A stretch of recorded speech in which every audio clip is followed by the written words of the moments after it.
अंगुष्ठमात्रः पुरुषो अंतरात्मा सदा जनानां हृदये सन्निविष्टः तं त्वाच्छरीरात् प्रवृहेण मुञ्जादिवेशिकां धैर्येण तं विद्यात् शुक्रम अमृतम इति। नमस्कार मित्रों, ये जो मंत्र है ये कठोपनिषद के दूसरे अध्याय की तीसरी वल्ली का 17वां मंत्र है, जिसे हम आज गहराई से समझेंगे। तो आइए सबसे पहले इसके अर्थ को समझते हैं। तो जो मंत्र वो कहता है, अंगुष्ठ मात्र पुरुषो, अर्थात अंगुष्ठ मात्र पुरुष अंतरात्मा सदा जनानाम, अर्थात सदा जनों का अंतरात्मा हृदय सन्निविष्ट, अर्थात हृदय में प्रविष्ट है। तम स्वात् शरीरात् प्रवृहेन, अर्थात उसको स्वयं के शरीर से अलग करके मुंजादि वेशिकाम धैर्येण, अर्थात धैर्य से जैसे बीज पर से छिलका अलग करते हैं। तम विद्यात् शुक्रम अमृतम, अर्थात उसको जानो शुद्ध अमृत। तम विद्यात् शुक्रम अमृतम इति, अर्थात उसको ऐसे जानो शुद्ध अमृत। तो यहाँ पर यम अब नचिकेता से कहते हैं, और अब जो है हम इस ग्रंथ के लगभग अंत तक ही आ रहे हैं, तो इसलिए वो यहाँ पर जो है मूलतः जो उन्होंने समझाया है उसको उसका सार प्रस्तुत कर रहे हैं। वो पूरा सार वास्तव में इस ही मंत्र में है। वो यहाँ पे वही कह रहे हैं कि जो पुरुष है वह अंगुष्ठ मात्र, अर्थात वो बहुत ही सूक्ष्म है, बहुत ही छोटा है, और वह सभी जनों का अंतरात्मा है। अर्थात वह ही है जो कि हमारे भीतर, जो हमारी अंतरात्मा में जो जिसे सोल कहते हैं ना, जो हमारा मूल है वास्तव में वो पुरुष ही है, और वो हमारे हृदय में बैठा है, सदा से बैठा है। और उसको जो है यदि हम अपने स्वयं के शरीर से अलग करें, जैसे जो है किसी बीज पर से यदि हम छिलका उतारें तो हमें बीज का वास्तविक तत्व पता चलता है ना कि क्या है। यदि छिलका है तो हमें समझ में नहीं आएगा, तो वो जो छिलका है उसको उठा करके बीज को तुम यदि देखो, जानो, तो तुम जानोगे कि वह ही है जो कि शुद्ध अमृत है। वह ही शुद्ध अमृत है, वो हम सबके भीतर विद्यमान है। तो यहाँ पर सबका मूल बता रहे हैं कि क्या वो बात है जो कि वास्तव में हमको ज्ञान में स्थित करती है। और वो जो ज्ञान की अवस्था है वो यही है कि यहाँ पर ये जो संसार में हम पृथकता देखते हैं, वो पृथकता वास्तव में केवल एक मृत तृष्णा है जिससे कि हम जो है मोहित हो चुके हैं। जबकि वास्तव में जो वहाँ पर है वह केवल हम, ये पुरुष ही है, वो जो ईश्वर है वह ही है। ये जो संसार, ये जो जगत हम देख रहे हैं, ये वास्तव में ईश्वर ही है। इसमें सब में हमको ईश्वर को ही देखना चाहिए। भले ही हमको यहाँ पृथकता दिखाई दे, भले ही यहाँ पे हमको अलग अलग प्रकार के लोग दिखाई दें, यहाँ पे हमें कोई चाइनीज़ दिखाई दे, कोई पाकिस्तानी दिखाई दे, कोई इंडियन दिखाई दे, कोई अमेरिकन दिखाई दे, कोई हमको 10 वर्ष का दिखाई दे, कोई हमको 40 वर्ष का दिखाई दे, कोई हमको 80 वर्ष का दिखाई दे, कोई हमको पुरुष रूप में दिखाई दे, कोई हमको स्त्री रूप में दिखाई दे, कोई हमको किसी पशु के रूप में दिखाई दे, कोई हमको जो है किसी वृक्ष के रूप में ही दिखाई दे, कोई हमको कुछ भी रूप में हमको यहाँ पे दिखाई दे। जितने ही भूत हैं यहाँ पे, उन सब के भीतर का जो सार है, वह सार वास्तव में वो पुरुष, अंगुष्ठ मात्र पुरुष ही है, जो कि अत्यंत सूक्ष्म है, सूक्ष्म से भी सूक्ष्म है। वह इतना सूक्ष्म है कि उसको हम ऐसे प्रत्यक्ष देख नहीं सकते। परंतु ये जो संपूर्ण जगत है, इस संपूर्ण जगत में जो है वो व्याप्त है, वो ये पूरा भरा हुआ है, ऊपर तक भरा हुआ है इस संसार में, वो सब जगह पर है। तो ये जो देख लेता है वह ज्ञान में स्थित है, जो ईश्वर को देख लेता है, तो ये ज्ञान है। और जो इसको न देख करके संपूर्ण जगत में अलग अलग पृथकताओं को देखता है, वह अज्ञान में स्थित है। बस इतना ही हमको जानना है। यहाँ पर सब कुछ ईश्वर है। ये बात यदि हमारे हृदय में जो है गहरी में उतर जाए, और हम जो है फिर बोलें कि ये सब ईश्वर है और हम इससे प्रेम करते हैं क्योंकि हम इसके भक्त हैं, हम इसके प्रिय हैं, और हम इससे प्रेम करते हैं, तो बस आपका काम हो गया। जो आपको करना था वो आपने कर लिया। किंतु हम ये नहीं कर पाते हैं। हम क्या देखते हैं? पृथकता। हम क्या देखते हैं कि अरे ये इस धार्मिक संप्रदाय के लोग तो ऐसे होते हैं, तो इनके साथ में ऐसा बर्ताव करना चाहिए, या जैसे कि उस राष्ट्र के लोग वैसे होते हैं तो उनके साथ में ऐसा बर्ताव करना चाहिए। स्त्रियां इस प्रकार की होती हैं, पुरुष इस प्रकार के होते हैं। छोटे बालक जो वो ऐसे करता है, बड़ा वृद्ध व्यक्ति जो होता है वो ऐसे करता है। पहले से अपनी धारणा ला के अपना दिमाग लगाना। तो हम अपना दिमाग लगाते हैं और हम सोचते हैं कि ये ज्ञान है, इसी को हम ज्ञान सोचते हैं, परंतु ये ज्ञान नहीं है, ये अज्ञान है। वास्तव में ज्ञान क्या है? ज्ञान ये है कि यहाँ पे और कोई है ही नहीं, केवल ईश्वर है, और कुछ है ही नहीं यहाँ पे। तो मेरा जो मैं अपना ज्ञान मान रहा हूँ और मैं बोल रहा हूँ कि ये मेरा ज्ञान है, वह ज्ञान वास्तव में है ही नहीं, वो झूठा है, सब झूठा है यहाँ पर। तो आप देख लीजिए, आप स्कूल में क्या पढ़ते हैं? हम पॉलिटिक्स पढ़ते हैं तो झूठ है सब कुछ। इकोनॉमिक्स पढ़ते हैं, सब झूठ है। साइंस हम जो पढ़ते हैं, वास्तव में जो साइंस पढ़ते हैं उसके सिद्धांत भले ही एक स्तर तक ठीक हो जाए, परंतु जो सर्वोच्च स्तर है झूठ है वहाँ पे जाके वो भी झूठ है, क्योंकि यदि ईश्वर चाहे तो इन सबको भी में भी परिवर्तन कर सकते हैं, क्योंकि वही हैं जो करते हैं। अब आप ये सोचिए कि यानी लोग क्या सोचते हैं कि वैज्ञानिकों को सब पता है, वैज्ञानिकों को सब पता है कि कंप्यूटर जो है ऐसे काम करता है, वैज्ञानिकों को पता है। पर आप कंप्यूटर को देखिए, आप कई बार ऐसे काम कर जाता है कि हम सोचते हैं अरे यार ये ऐसे कैसे कर रहा है काम, ये आपका कंप्यूटर हैंग कर जाएगा, कई बार ऐसे ही हैंग कर जाएगा। किसी से पूछो कि भाई क्यों हैंग किया, कोई नहीं बता सकता आपको कि क्यों हैंग किया, बस वो यही बोलेगा कि हाँ ऐसे होकर के हैंग कर गया होगा। क्यों है ऐसा? क्योंकि बहुत सूक्ष्म स्तर पर जो है हो रहा है।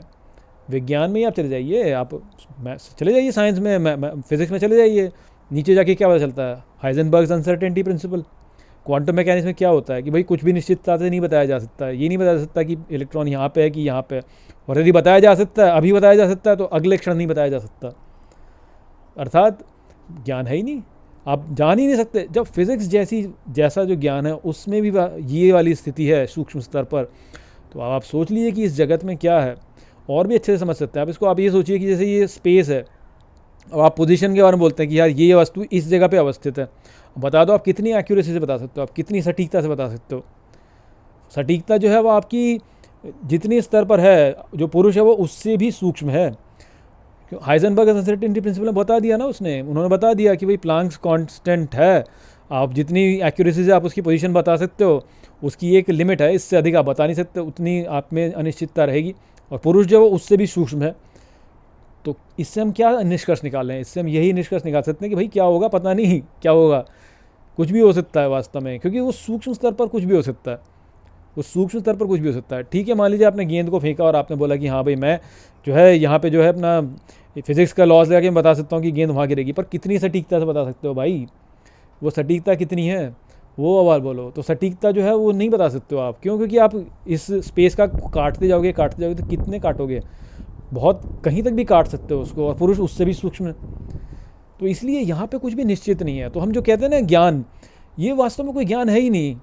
ज्ञान केवल इतना है कि यहाँ सब कुछ पुरुष है, यहाँ सब कुछ भगवान है, सब कुछ यहाँ पे जो है वो ही है वास्तव में, जो यहाँ पे सब कुछ है। हम उसको देखें और उसको प्रेम करें, बस इतना ही करना है हमको। और ये बोलना है कि मैं नहीं जान सकता, मेरी क्षमता नहीं है कि मैं सटीकता से जान सकूं कि यहाँ पे क्या होगा, कैसे होगा। और जानने की मुझे आवश्यकता भी क्या है, जब मेरा प्यारा सब कुछ करता है, जब मेरा जो प्यारा है, जो मुझसे सबसे प्रेम करता है, परम दयालु है, जो परम दयालु है और परम शक्तिमान है, जब वो सब कुछ के नियंत्रण में, तो मैं सोचूं भी क्यों, मैं क्यों किसी बात की चिंता करूं, क्यों मैं चिंता करूं किसी बात की? वो है वास्तविक ज्ञान। परंतु इस प्रकार की बात जो कोई बताएगा तो वो आपको जो है, आप ज़्यादातर लोगों को लगेगी तो मूड भक्ति है, बेवकूफ़ है, अरे यार ज़माने में तो सोचना तो पड़ता है, बिना सोचे कैसे होगा, बिना सोचे कैसे होगा, ये लोग सोचते हैं कि।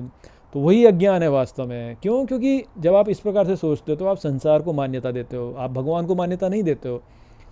और जब आप संसार को मान्यता देते हो तो बस आप अज्ञान में हो फिर, क्योंकि आपने संसार को महत्ता दे दी, आपने संसार को बोला कि हाँ ये है, और जैसे ही आपने बोला कि संसार है, और तो बस वही आप अज्ञान में स्थित हो गए। और यदि आप बोलें कि नहीं संसार है ही नहीं है, तो भगवान है बस सब कुछ, तो आप ज्ञान में स्थित हो गए। और भगवान की जो है एक शर्त भी है, वो यही है कि भाई मुझे देखो, केवल मुझे देखो, और किसी को मत देखो, अनन्य भक्ति करो मेरी, तभी मैं प्रकट होऊंगा। पर वो अनन्य होता नहीं, हमको भगवान को भी देखना है और संसार को भी देखना, तो ऐसा हो नहीं सकता कि आप भगवान को भी देखें और संसार को भी देखें। या तो संसार को देखो या तो भगवान को देखो, एक ही को देख सकते हो। और आप चुनाव आपके ऊपर है। यदि आप संसार को देखोगे तो कष्ट पाओगे, दुख पाओगे और अज्ञान में स्थित रहोगे। भगवान को देखोगे तो आनंद में रहोगे, सदा सदा प्रसन्न रहोगे, और आप जो है सुख पाओगे।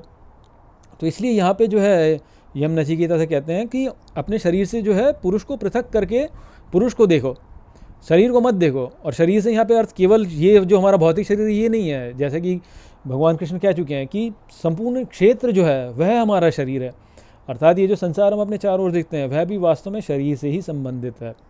जब हम अपने शरीर को मान्यता देते हैं तो हम वास्तव में संसार को भी मान्यता दे देते हैं। कि हमने अपने शरीर को यदि मान लिया कि हाँ मैं ये शरीर हूँ, तो फिर हमने पूरे संसार को जो है वास्तव में देख लिया। हमने संसार को देख लिया, ईश्वर को नहीं देखा, अपने वास्तविक स्वरूप को नहीं देखा। वहीं पर यदि हम अपने शरीर को बोलें कि ये तो कुछ नहीं है, तो ऐसा ही है बस, इसको भी मैं वास्तव में केवल इसका मैं दृष्टा हूँ, मैं हूँ नहीं है वास्तव में, तो फिर आपने शरीर को मान्यता नहीं दी, तो आप तब जो है आपने भगवान को देखा, तब आपने ईश्वर को देखा। तो वो कह रहे हैं कि यहाँ पे पुरुष को जो है इससे पृथक करके देखो, आप वास्तव में पुरुष को ही देखो, इसको देखो ही मत। वास्तव में पृथक कर लोगे तो जान जाओगे वास्तव में। एक बार आप में ये विवेक उत्पन्न हो गया कि आप ये जान सकें कि पुरुष है और प्रकृति है, और आप जो है उस विवेक के द्वारा आप ये निश्चय कर लें कि नहीं, मैं प्रकृति को नहीं देखूंगा, मैं केवल पुरुष को देखूंगा, तो आपने काम कर लिया, तो भी हो गया आपका कार्य वास्तव में। तो वो यहाँ पे जो है यम जो है वो नचिकेता से कह रहे हैं। और ये वास्तव में जो है एक प्रकार से देखा जाए तो ये शिक्षाओं के रूप से जो है ये अंतिम मंत्र है कठोपनिषद का। इसके पश्चात तो बस 2 ही मंत्र और बाकी शेष बचे हैं, जो कि जिनमें उतना कुछ नहीं है।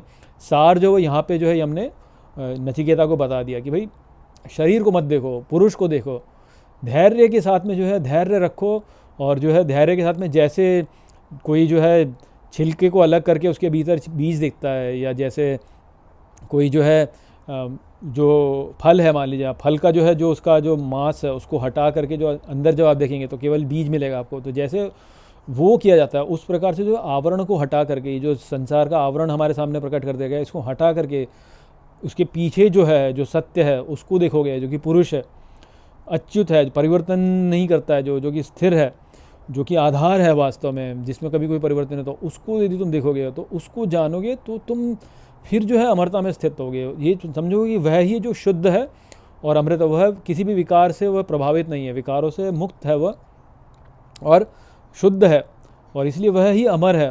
तो उसी में वह स्वयं को स्थित करना, उसी में अपने आप को अवस्थित करना, उसी को देखना, यह ही वास्तव में ज्ञान है। तो वो हमको करना चाहिए। ये जो है कठोपनिषद का मूल जो बात है वो ये है। तो वो संदेश था यहाँ पे। आशा करता हूँ कि मैंने इस मंत्र को आपको अच्छे से समझा दिया होगा। चलिए इसी के साथ इस वीडियो को यहीं पे समाप्त करते हैं। नमस्ते।